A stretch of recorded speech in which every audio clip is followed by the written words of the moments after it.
disons merci pour ce don du ciel. Les enfants de l'Église qui chantent merveilleusement bien. Peuple du Seigneur, au cours de ce moment de louange qui nous est réservé, nous vous proposons de chanter avec vous les paroles du numéro 320, « Quel ami fidèle et tendre », lesquelles ont été écrites par Joseph Scriven. En effet, 2 jours avant la date prévue de son mariage, sa fiancée se noya accidentellement. Quelques années plus tard, Joseph accepta Jésus pour son sauveur personnel et se consacra à son service et au service de ses semblables. On ne lui connaissait aucun talent poétique jusqu'au jour où un voisin qui l'assista dans sa maladie découvrit, quelques jours avant sa mort, les paroles de ce chant écrites exclusivement pour réconforter sa mère souffrante. Puissent ces paroles nous réconforter, nous aussi, durant notre pèlerinage sur cette terre. Levez-vous et chantez avec vie, quel ami fidèle et tendre.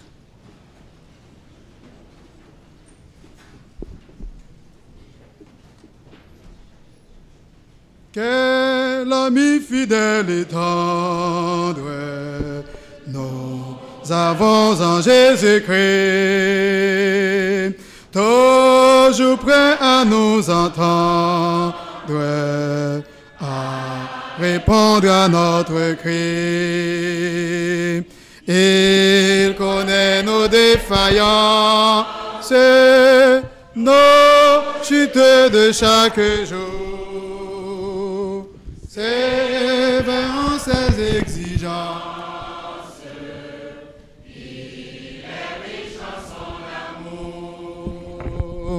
Quel ami fidèle et tendre, nous avons en Jésus-Christ, toujours prêt à nous en prendre, quand nous sommes en souci. Disons-lui toutes nos craintes,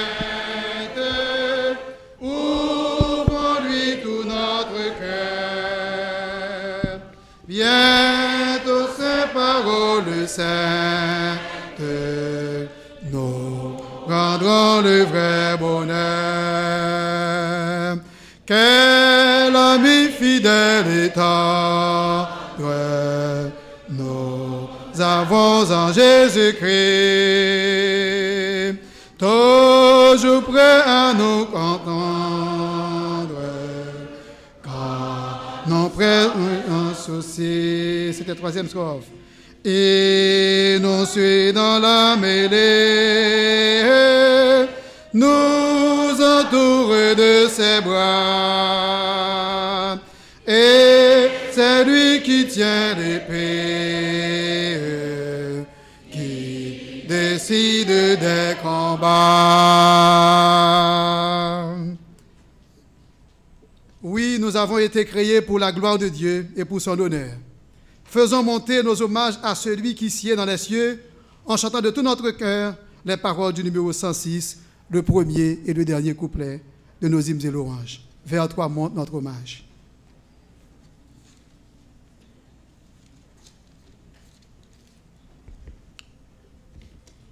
Vers toi monte notre hommage, Fils de Dieu, puissant sauveur, qui demeure d'âge en âge, le refuge du pécheur.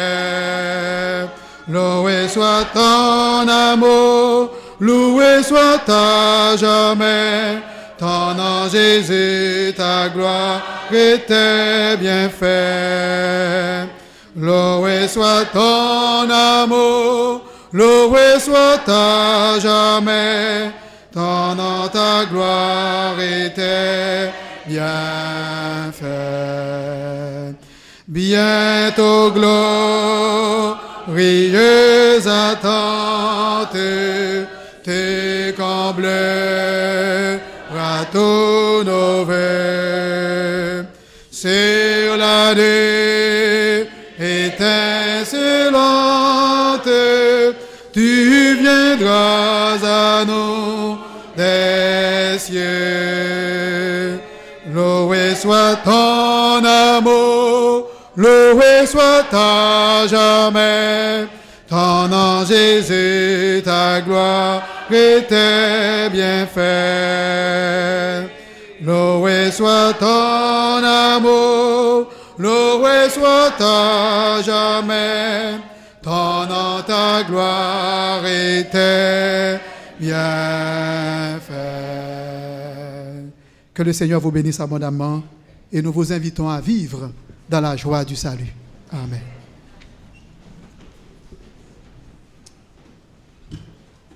Chers amis, bonjour. Chers amis, bonjour et bon sabbat. C'est un plaisir d'être avec vous ce matin pour partager la parole de Dieu avec vous. L'église de Saint-Léonard est toujours pleine, remplie, et il fait chaud. Nos jeunes sont toujours ici en avant. J'aime voir mes jeunes, vous êtes encore mes jeunes, n'est-ce pas vrai? Alors nous sommes très contents et je dois dire merci, un grand merci à Alain pour cette présentation et merci à l'ensemble de l'église aussi pour cet accueil chaleureux et nous sommes très contents d'être ensemble. Je vais vous demander vraiment de lire avec moi parce que le temps file et vous avez faim, il fait chaud. Alors, nous allons partager la parole de Dieu ensemble et nous allons ouvrir notre Bible. Nous allons nous arrêter dans le livre de Matthieu, l'évangile de Matthieu, chapitre 16, le verset 13 à 15. Matthieu, chapitre 16, verset 13 à 15. Est-ce que vous êtes là? Jésus étant arrivé dans les territoires de Césarée de Philippe, demanda à ses disciples, « Qui dit-on que je suis, moi, le Fils de l'homme » Ils répondirent, les uns disent que tu es Jean-Baptiste, les autres Élie, les autres Jérémie ou l'un des prophètes. Et vous, leur dit-il, qui dites-vous que je suis? Et vous, qui dites-vous que je suis? Prions le Seigneur. Notre Dieu, notre Père, nous voulons te remercier infiniment pour ta présence parmi nous.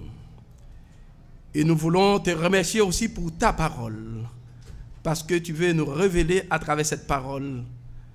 Certainement, tu as un message pour nous dans cette parole lue. Nous te demandons de nous visiter ce matin au nom de Jésus. Amen. Je vais demander à tous les hommes de faire comme moi, parce qu'il fait tellement chaud, excepté les sœurs qui ne veulent pas faire ça. Fais comme moi, parce qu'il fait chaud. Et ce n'est pas toujours bon. Ce n'est pas toujours bon de prêcher l'évangile dans cette chaleur. On a besoin de l'air. Effectivement, donc, vous avez peur. Si vous avez peur, restez vraiment avec vos vestons. Nous venons de lire un passage extrêmement important. Et le passage nous a conduit dans un contexte historique qu'il faut comprendre si nous voulons comprendre le message de Jésus. Eh bien, ce matin, Jésus était dans le territoire de Césarée de Philippe. Vous pouvez poser la question, pourquoi cette précision, Césarée de Philippe? Césarée de Philippe est une ville située au pied de l'Hermon, près des sources du Jourdain. Cette ville fut reconstruite par Philippe Hérode, le fils du roi Hérode le Grand, en l'honneur d'Auguste César.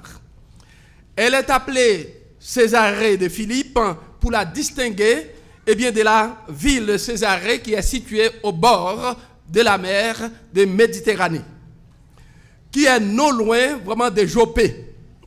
Alors dans le Nouveau Testament, Luc nous parle vraiment de Jopé Et d'après le livre des Actes des Apôtres, l'apôtre Pierre a eu la vision sur le mélange des animaux purs et impurs. Et à ce moment-là, eh bien, donc Pierre était à Joppé. Eh bien, on a construit une église sous le nom de Pierre, eh bien, dans ce territoire. Je visitais vraiment cette église et je suis entré dans cette église en visitant vraiment Israël. Eh bien, effectivement, quelques kilomètres, vous allez rencontrer, eh bien, donc une ville qui s'appelle Césarée, mais pas Césarée et de Philippe.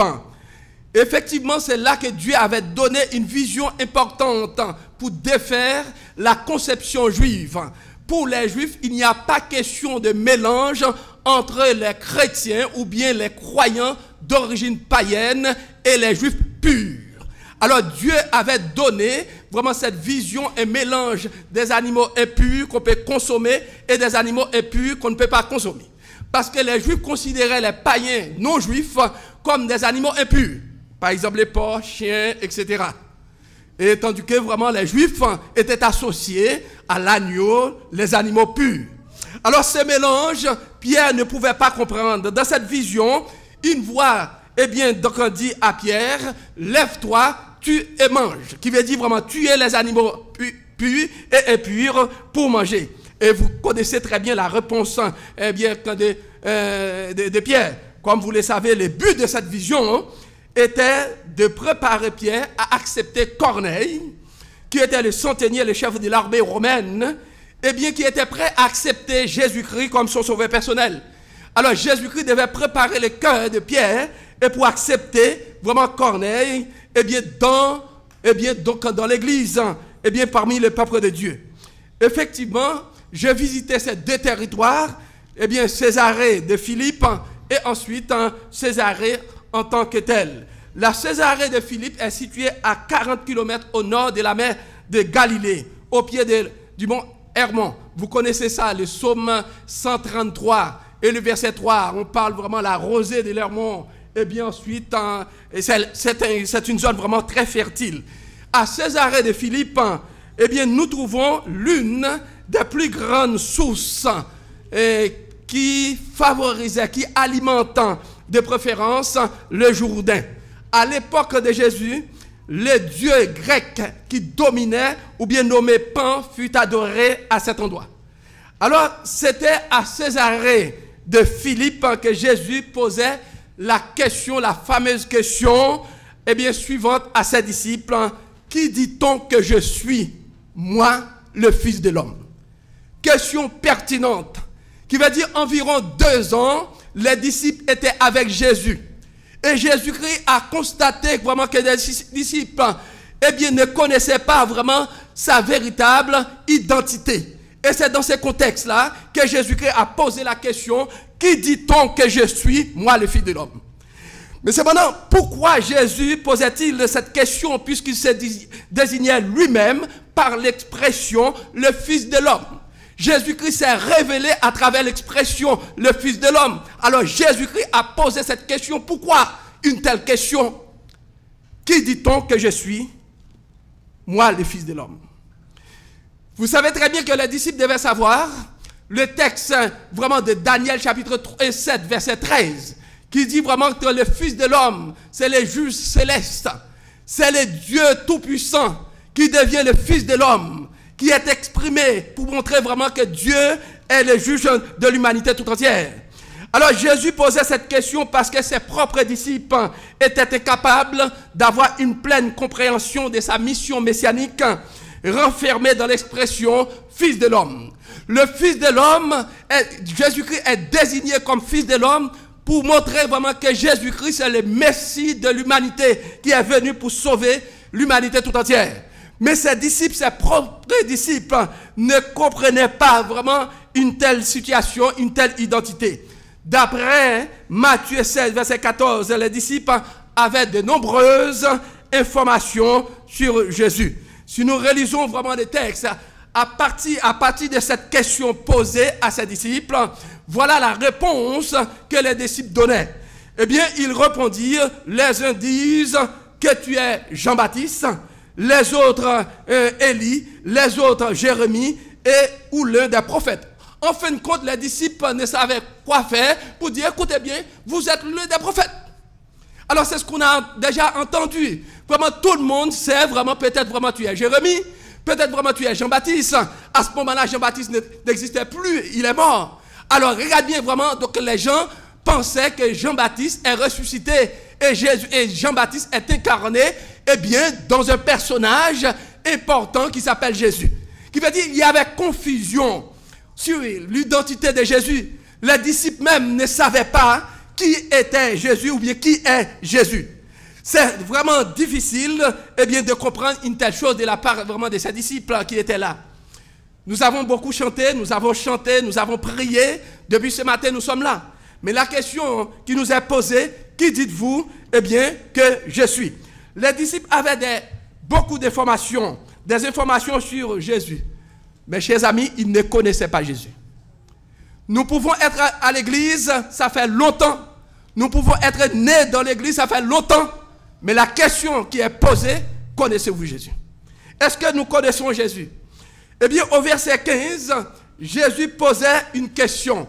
Puisque vraiment les disciples étaient incapables de donner la véritable identité de Jésus. Alors les disciples suivaient plutôt, ramassaient les informations. Vous savez très bien, parfois nous sommes en Dieu, mais nous attendons, nous parlons des informations, nous parlons vraiment des miracles des gens, comment Dieu avait fait des miracles dans la vie des gens. Mais nous ne parlons pas presque vraiment de qu'est-ce que l'expérience qu'on a fait avec Dieu, eh bien les miracles que Dieu a fait vraiment dans notre vie en tant que tel. Nous ne parlons pas cela. Alors quand Jésus-Christ a constaté que les disciples a donné des informations que les autres avaient, et les disciples ne pouvaient pas identifier la véritable, eh bien, donc Jésus-Christ en tant que Messie.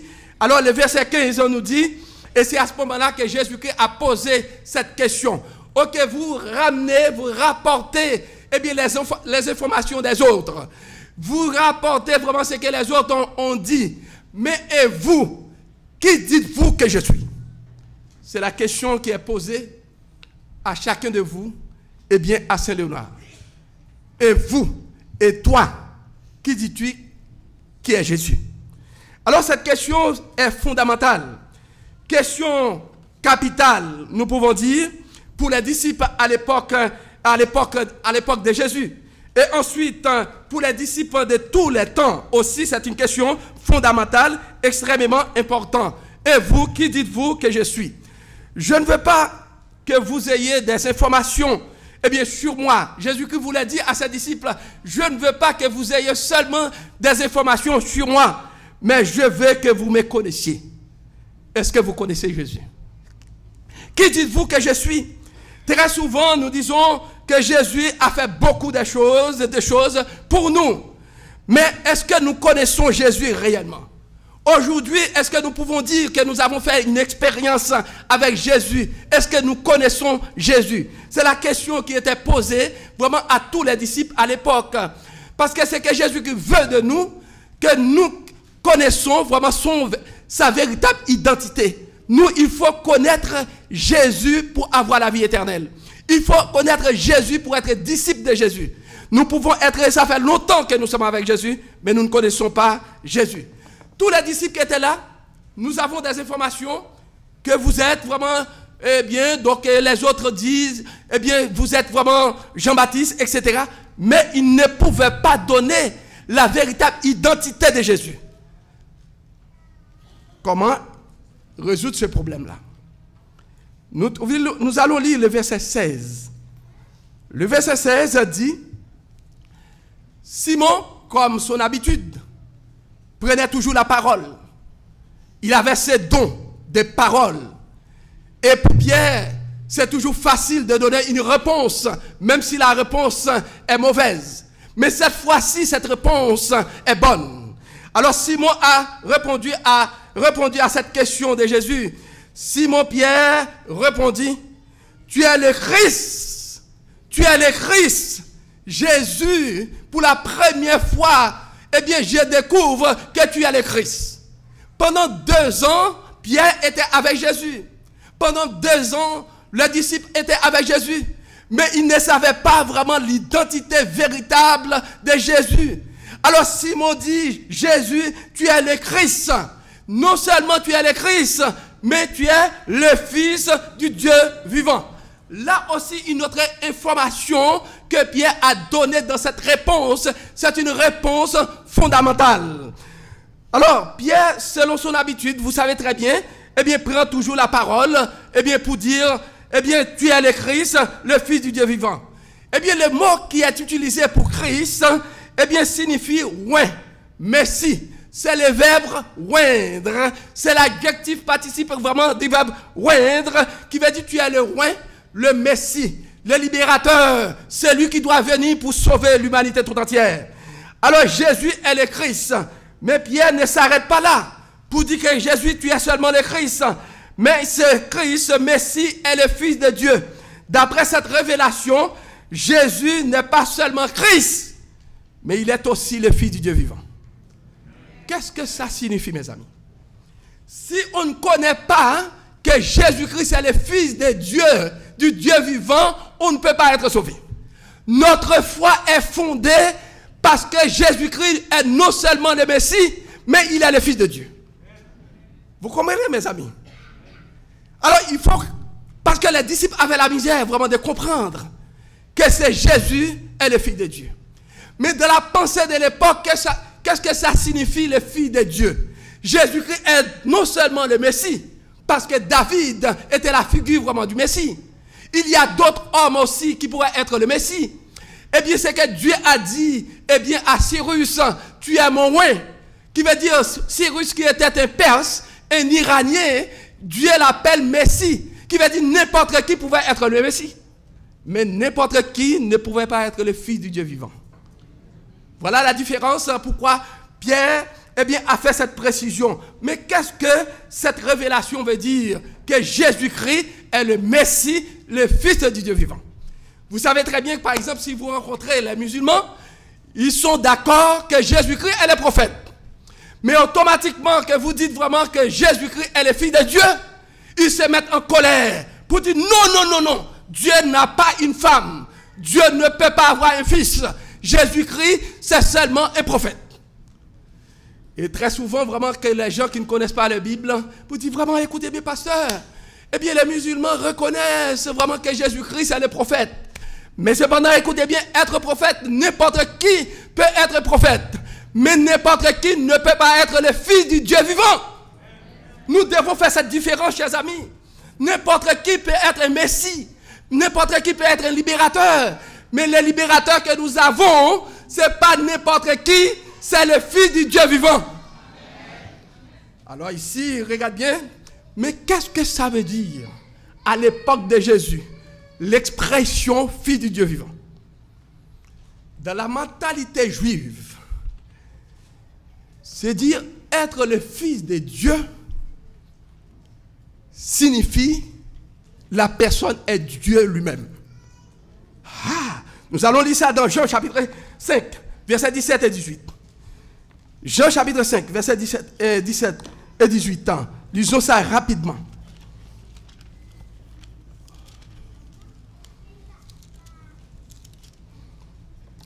Jean chapitre 17. Jean chapitre 5, excusez-moi. Jean chapitre 5. Jean chapitre 5.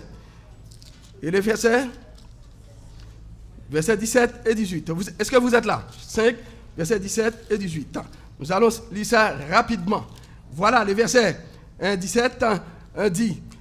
Mais Jésus leur répondit, mon Père agit jusqu'à présent, moi aussi j'agis. Vous pouvez lire avec moi, parce que je ne veux pas que vous dormiez. Lisez-le avec moi. Le verset 17, qu'est-ce qu'il dit? Mais Jésus leur répondit, mon Père agit jusqu'à présent, moi aussi j'agis. Ce que Jésus-Christ veut dire par là, de même que mon Père agit, j'agis. Par conséquent, c'est l'identité. J'ai la même identité que mon Père. Le verset 18 dit, nous pouvons lire ensemble, qu'est-ce qu'il dit? À cause de cela, les Juifs cherchaient encore plus à le faire mourir. Non seulement parce qu'il violait le sabbat, mais parce qu'il appelait Dieu son propre Père, se faisant lui-même égal à Dieu. Chers amis, écoutez-moi, l'expression le Fils du Dieu vivant, Jésus-Christ, s'identifie à Dieu lui-même. Jésus-Christ n'était pas n'importe qui, mais c'est Dieu de gloire qui est venu dans le corps humain pour sauver l'humanité tout entière. Nous devons connaître vraiment cette identité de Jésus. Ce n'est pas n'importe qui, c'est Jésus qui est mort sur la croix. Eh bien, c'est Dieu lui-même qui est venu pour nous sauver, pour nous donner la vie éternelle. Quel amour! C'est pour ça que la Bible dit vraiment que Dieu a tant aimé le monde. Qu'est-ce qu'il fait? Qu'il a donné son Fils unique afin que quiconque croit en lui ne périsse point, mais qu'il ait la vie éternelle. Chers amis, Jésus est venu dans la position de Fils pour révéler Dieu à l'humanité tout entière. Parce que Dieu nous aime tellement, il a pris la condition de l'humanité. Il s'est voilé lui-même pour venir vraiment mourir pour nous. Dans l'incarnation, le caractère de Dieu est en Jésus. Donc c'est seulement Jésus qui peut révéler Dieu à l'humanité tout entière. Jésus-Christ est venu pour révéler Dieu à l'humanité tout entière. C'est Jésus-Christ qui nous a révélé Dieu. Si nous lisons vraiment d'autres textes, prenez vraiment ces textes-là, Matthieu chapitre 11, verset 27. Jésus-Christ dit, écoutez bien, je suis venu pour révéler Dieu à l'humanité. Dans Jean 14, verset 4 à 11, parce qu'il fait chaud, on n'aura pas de temps vraiment de lire tous ces passages-là. Mais d'après Jean 14,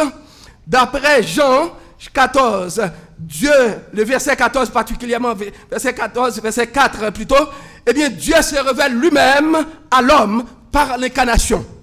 Ce Dieu grand, dans sa condition d'humilité, eh bien est allé jusqu'au bout pour sauver l'humanité. Pierre a reçu la révélation que Jésus est le Christ, le Fils de Dieu. Et d'après Jésus, c'est une révélation divine. Parce que Jésus-Christ dit dans Matthieu, nous allons retourner dans notre texte, Jésus-Christ dit au verset 17, Jésus reprenant la parole et lui dit, tu es heureux, Simon, fils de Jonas, car ce ne sont pas la chair et le sang qui t'ont révélé cela, mais c'est mon Père qui est dans les cieux. Connaître Jésus est l'objet de la révélation divine. Sans la révélation de Dieu dans notre vie, nous ne pouvons pas connaître Jésus. Alors, qui veut dire l'humanité, notre nature pécheresse, ne nous pousse pas à chercher Dieu. Ne nous pousse pas vraiment, nous ne sommes pas intéressés à Dieu de par notre nature. Mais lorsque Dieu intervient dans notre vie, lorsque nous acceptons Dieu d'intervenir dans notre vie, Dieu est capable de nous révéler sa véritable identité. Et à ce moment-là, nous pouvons connaître vraiment qui est Jésus. C'est pour cela vraiment le titre de mon message, c'est être avec Jésus sans connaître qui il est. Nous pouvons être baptisés, nous pouvons être dans l'église, nous ne connaissons pas qui est Jésus. Pierre ne savait pas qui était Jésus. Avant, vraiment, les disciples ne savaient pas. Ils donnaient des opinions, des informations. Très souvent, nous sommes des chrétiens, eh bien, des chrétiens qui peuvent donner des informations sur Jésus-Christ, mais l'expérience fondamentale pour connaître Jésus, nous ne connaissons pas Jésus.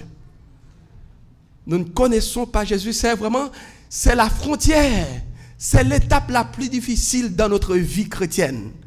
Accepter d'être baptisé, c'est une chose, parce que nous avons suffisamment d'informations pour être baptisés.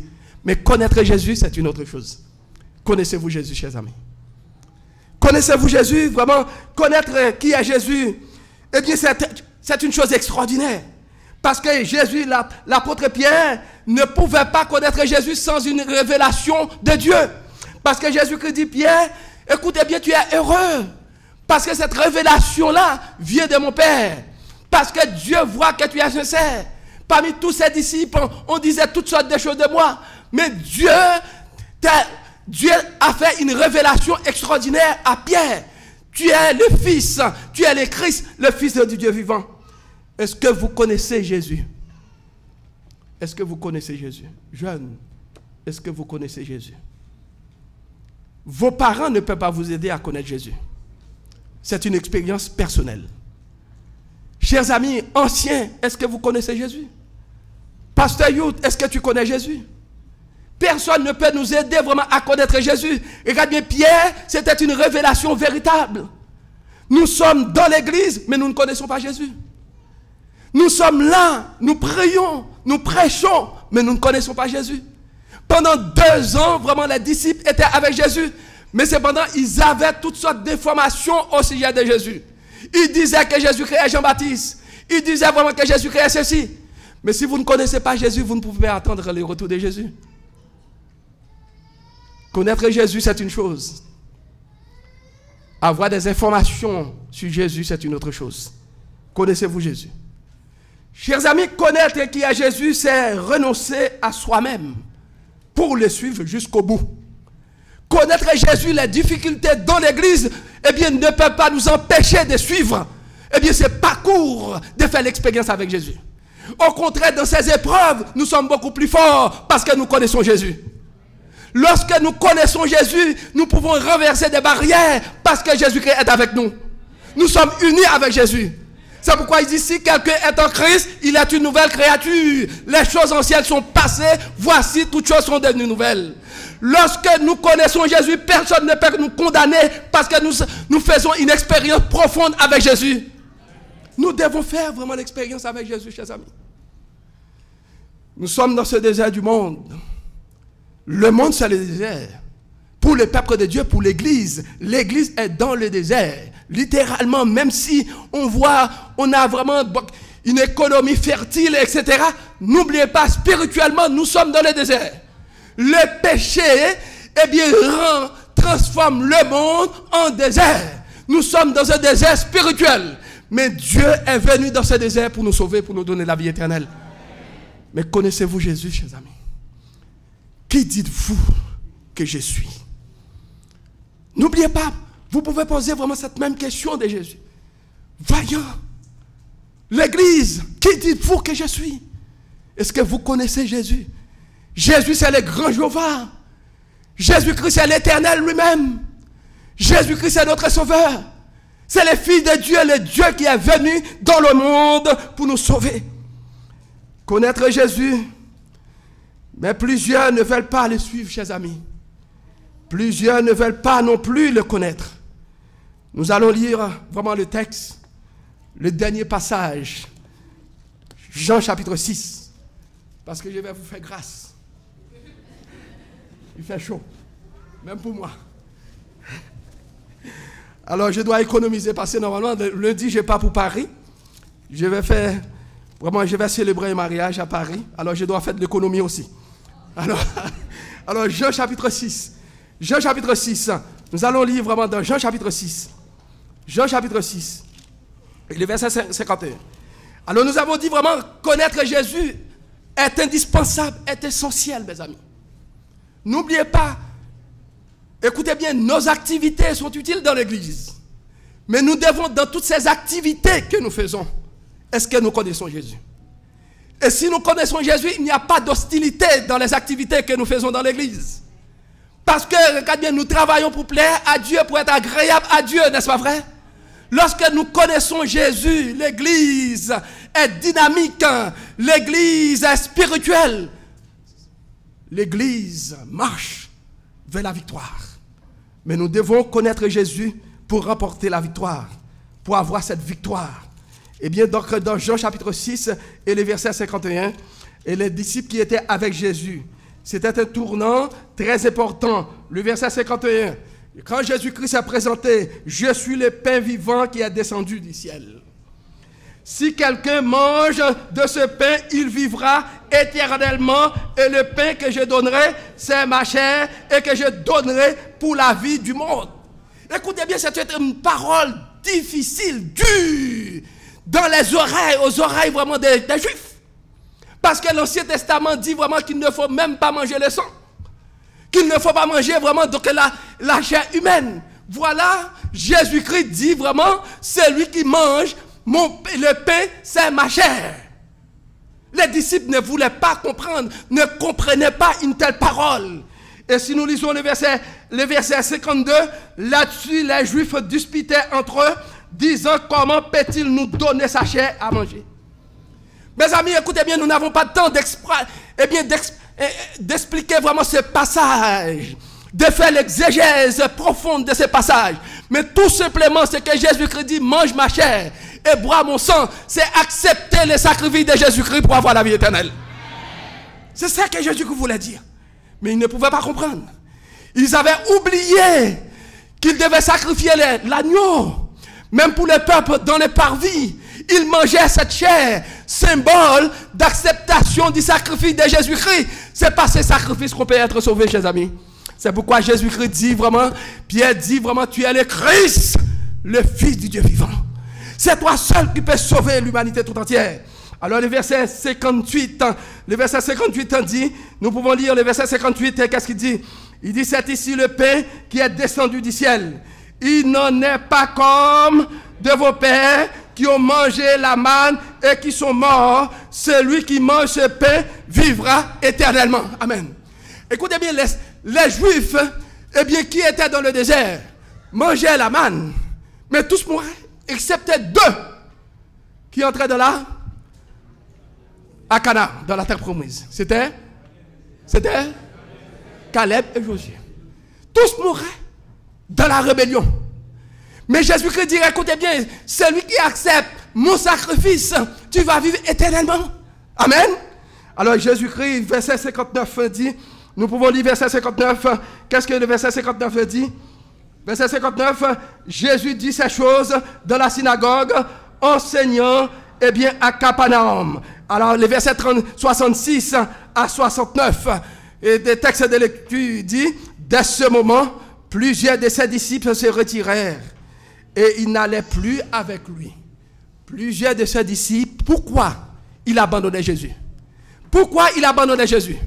Parce qu'il ne voulait pas accepter vraiment cette parole de Jésus qui dit vraiment, mangez ma chair et bois mon sang.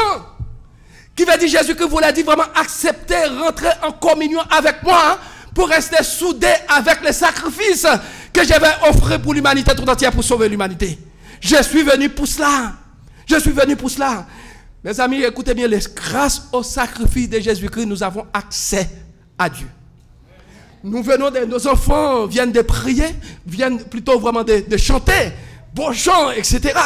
Il faut voir vraiment Edgar, vraiment avec vraiment son enthousiasme, qui bat vraiment la batterie, tout ça, etc.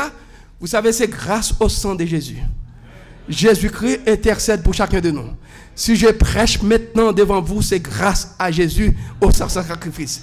Si vous prêchez, si vous priez, chers amis, quand on prie, on demande à Dieu d'intervenir dans notre vie, c'est en acceptant le sacrifice de Jésus-Christ. Nous avons reçu les mérites de Jésus-Christ pour faire nos activités dans l'église. Nous devons demeurer pour toujours avec Jésus. C'est Jésus-Christ seul qui peut nous, eh bien, donc nous orienter. Alors, ici, vraiment là, regardez bien tous les disciples. Presque la majorité des disciples avaient abandonné Jésus. Mais le verset 67 dit, Jésus donc dit aux 12, au petit groupe, et vous, ne voulez-vous pas aussi vous en aller? Simon-Pierre, toujours Simon-Pierre, lui répondit, Seigneur, à qui irions-nous? À qui irions-nous?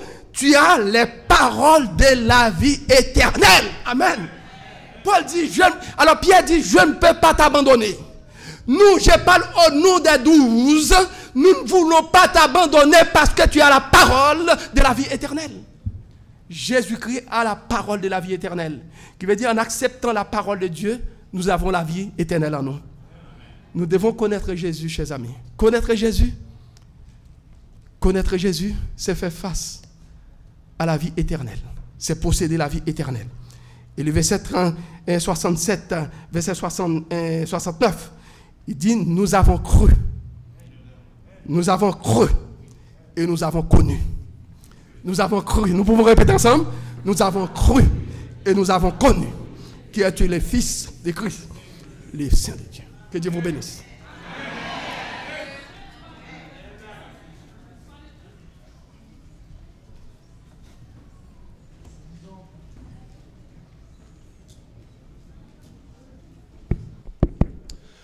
Nous disons encore une fois, béni soit l'Éternel. Nous venons de manger le pain de vie. La parole de Dieu vient de pénétrer le tréfonds de notre cœur. Maintenant, nous devons vivre cette parole, la manger tous les jours, afin que cette parole nous transforme à salut. Chers amis, je vous souhaite un bon sabbat. Que Dieu vous bénisse. Nous voulons aussi remercier Dieu pour ce vibrant message qu'il nous a envoyé par l'intermédiaire de son serviteur, Pasteur Vaillant Youth, et que nous restions attachés à sa parole dans la course chrétienne jusqu'à ce qu'il revienne nous chercher. Mettons-nous debout, chers amis, et chantons les belles paroles trouvées au numéro 296 qui met fin au programme.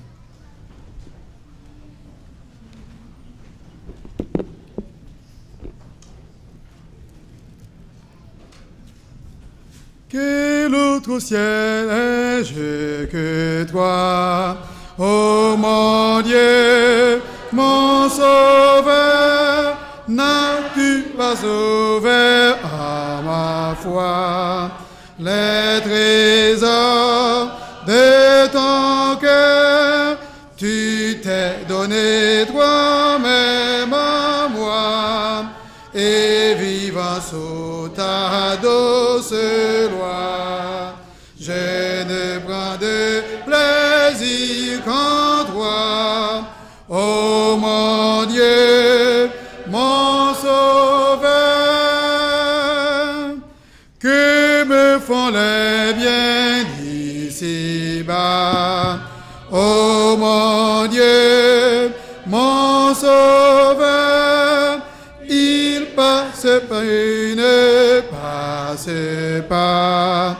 Tu suffis à mon cœur dans le deuil ou la pauvreté, dans l'exil ou l'adversité. Tu restes ma félicité, ô mon Dieu, mon sauveur. Je serai toujours avec toi, ô mon Dieu, mon sauveur. Rien ici-bas, non, rien ne doit m'arracher de ton cœur. Les vents peuvent se déchaîner, les torrents peuvent déborder. Ta grâce est un ferme rocher, ô mon Dieu, mon sauveur. Par la main droite, tu m'as pris, ô mon Dieu, mon sauveur. Par ton conseil, tu me conduis au repos sur ton cœur. Et quand viendra le dernier jour, tu m'ouvriras avec amour les portes du divin secours, ô mon Dieu, mon sauveur.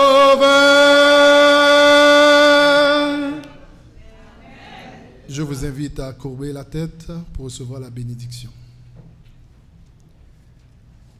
Seigneur Jésus, notre Dieu, notre Père, tu viens de nous révéler ta parole.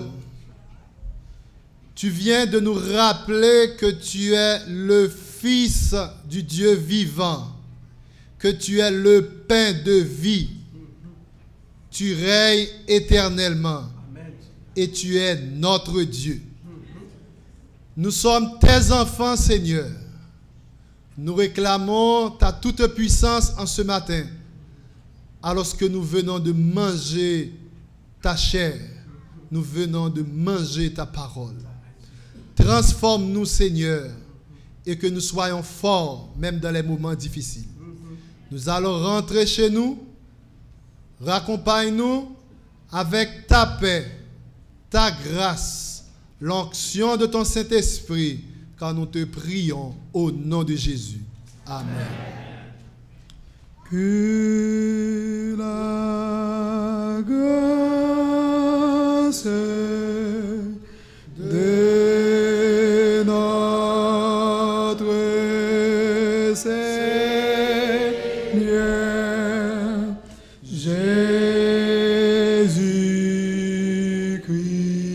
Jésus-Christ et l'amour de Dieu le Père et la communion